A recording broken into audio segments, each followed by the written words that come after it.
ॐ सोमनाथाय नमः।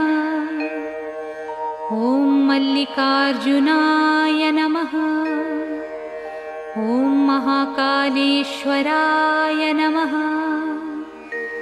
ॐ ओंकारेश्वराय नमः। ॐ वैद्यनाथाय नमः।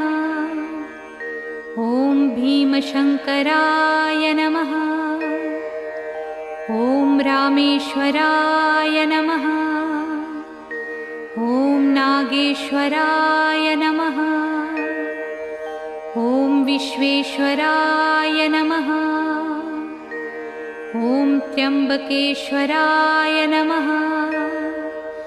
ॐ केदारेश्वराय नमः।